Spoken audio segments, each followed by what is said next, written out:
Hello friends welcome to my YouTube channel. तो এখন একটা বাংলাদেশি ওয়েব ফিল্ম নিয়ে কথা বলবো যেটার টিজার একটু আগে রিলিজ হয়ে গেছে। আমার কয়েকটা বাংলাদেশি সাবস্ক্রাইবার বন্ধুরা আমাকে জানালো যে রোইহান রাফির একটা আপকামিং মুভি আসছে যেটা চরকিতে রিলিজ হবে, এবং এই ওয়েব ফিল্মটার নাম হচ্ছে খাঁচার ভিতর অচিন পাখি, যেটার টিজার আজকে রিলিজ হয়ে গেছে। তো চলো আগে সাথে দেখে নেওয়া যাক এই টিজারটা কীরকম করেছে, তারপর অবভিয়াসলি তোমাদের সাথে টিজারটা নিয়ে কথা বলবো।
টিজারটা বড় অদ্ভুত লাগলো। এখানে 1 মিনিটের মতো টিজার ছাড়া হয়েছে চরকিতে, এবং এটা দেখে না বিশেষ কিছু বোঝা গেল না যে ফিল্মটা কী নিয়ে হতে পারে, গল্পটা কী। কারণ এখানে দেখতে পাচ্ছি যে একটা হয়তো ফ্যাক্টরি টাইপের হবে, যেখানে দুটো মানে ক্যানের মধ্যে এরকম লুকিয়ে থাকবে। তো তাদের চোখ মুখ দেখে বোঝা যাচ্ছে যে তারা হয়তো কারোর কাছ থেকে হয়তো লুকোচ্ছে নিজেদেরকে, বা কোথাও থেকে হয়তো পালিয়ে এসছে, তাদেরকে হয়তো ফলো করেছে, সেই জন্য হয়তো ফ্যাক্টরিতে গিয়ে তারা লুকিয়ে পড়েছে। এবং এখানে স্টার্টিং থেকে যে ক্যামেরা ওয়ার্কটা দেখানো হয়েছিল বেশ একটা ইন্টারেস্টিং ভাইব কিন্তু ক্রিয়েট করছিল, বেশ একটা ডার্ক একটা থ্রিল টাইপের কিন্তু ফিল রীতিমতো দিচ্ছিল।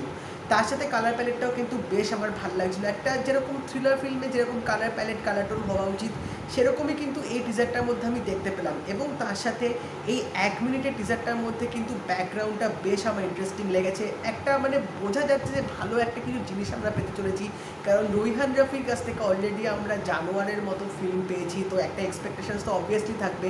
এবং চরকি একটা নতুন ফিল্ম রিলিজ করছে, এবং চরকির কন্টেন্ট এখনও অবধি আমার সব কটা দারুণ লেগেছে। তো এটা যেটুকু দেখলাম সেটুকু দেখে আমি নিজেও প্রেডিক্ট করতে পারলাম না যে কী আমরা পেতে চলেছি, বাট এটুকু শিওর যা পেতে চলেছি সেটা ডেফিনেটলি দারুণ হতে চলেছে। তো তোমরা যদি খাঁচার ভিতর অচিন পাখি টিজারটা দেখে থাকো আমাকে অবশ্যই জানিও তোমাদের কেমন লাগলো। যদি এই ভিডিওটা ভালো লেগে থাকে লাইক করে দিও, শেয়ার করে দিও, চ্যানেলটা কিন্তু অবশ্যই সাবস্ক্রাইব করে দেবে, নোটিফিকেশান বেলটাও কিন্তু অল করে দিও। তো দেখা হবে পরের ভিডিওতে, বাই।